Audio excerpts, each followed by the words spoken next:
Hey, it's Nancy from Nancy Chu Homes. I'm a realtor in northern New Jersey. I've been doing this for 18 years, and in my 18 years, I have transacted $500 million in real estate. And today, I wanted to share something with you guys.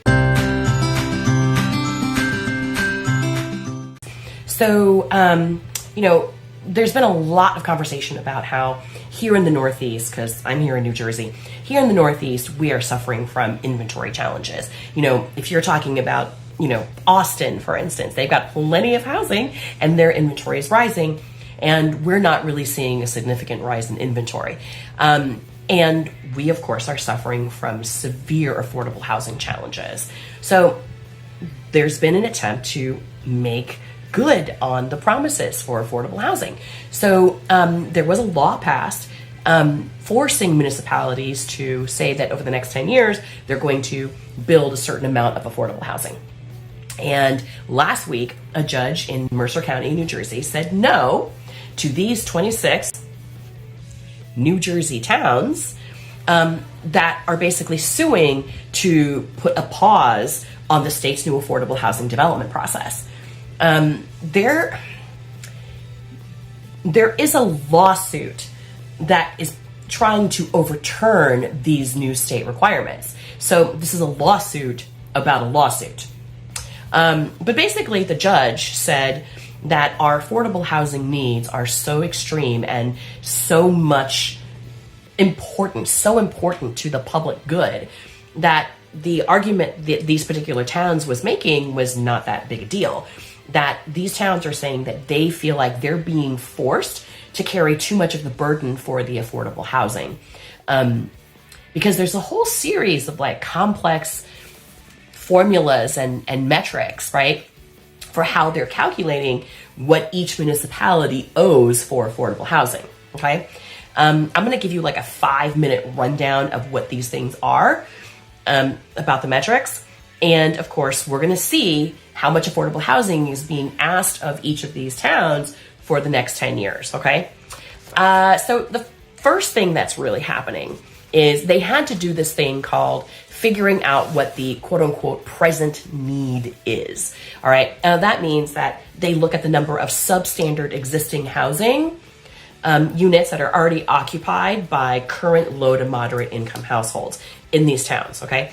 Substandard means lacking kitchen facilities, maybe lacking complete plumbing facilities, overcrowded units, possibly over 50 years old, okay? The housing, not the people. And I'm also gonna take another second and I'm gonna stop and describe to you what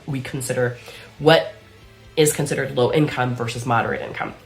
So low income folks are considered, their household income is 50% less than the median income of the municipality that they're in, right?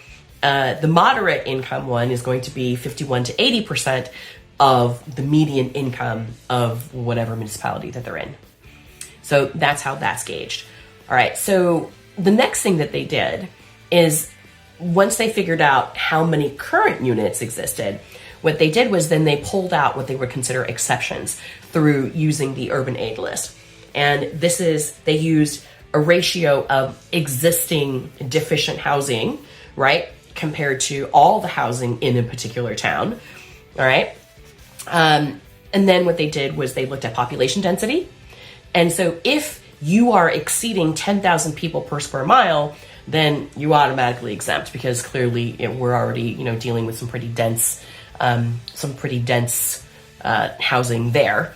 And if you're a municipality between 6,000 to 10,000 people per square mile, if you have less than 5% of your parcels are currently vacant right now or not being used for farmland, then you're also exempt. So there's a handful of towns that are exempt because they just don't qualify or they don't have enough land or they just don't have the income. They don't have the income capacity at this time, right? So then they put these towns aside. And then for everybody else, what they did was they projected what was the household change from 2010 to 2020. And that makes a lot of sense to me because we had a census for 2010 and a census for 2020.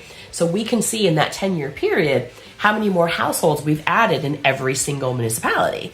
So what they did was they took that change number and then they divided by 2.5, which is how they're using, I don't know where they got 2.5 from, I guess, but it's what they're using to estimate the number of low and moderate income homes that are going to be needed over the next 10 years to, I guess, handle the need, right?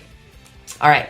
So then there's some more complicated stuff, and I don't want to spend too long on it, but they looked at valuations for non-residential property versus residential property, which I think a lot of it has to do with they're trying to figure out how much land they have access to use, right?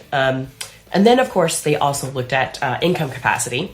They looked at like the lowest median household incomes, and so they set this baseline, but they do need some sort of income capacity minimum in order to do this. And of course, after that, they looked at the land that was available in every municipality, and they sort of, categorized what kind of land it was and whether or not it was developable.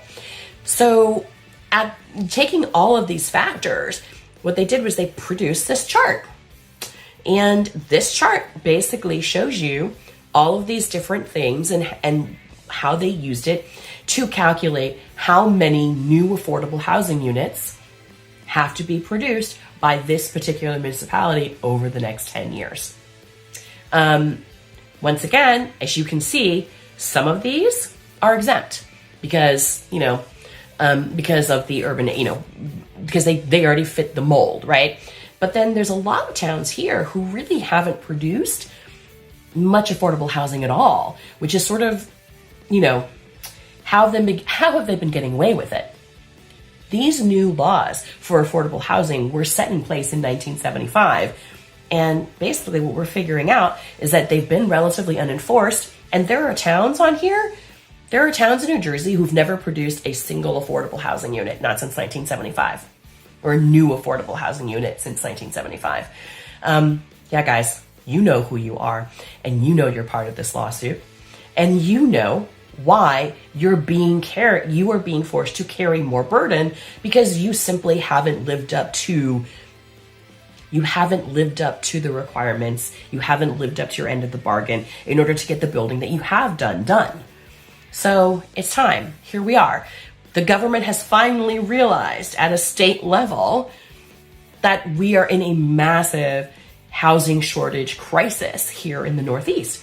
And guess what? They're going to hold you to it. So this is going to be really interesting. We'll keep you posted as we hear more about how the bigger lawsuit shakes out. But the lawsuit, to stop the lawsuit, didn't seem to work. Listen, if you find that listening to us is useful to you, then please, by all means, hit like and subscribe so that we can continue to share more housing information with folks in our area, because we love doing it and we hope that we can help you in your home ownership journey along the way. All right, guys, see you next week.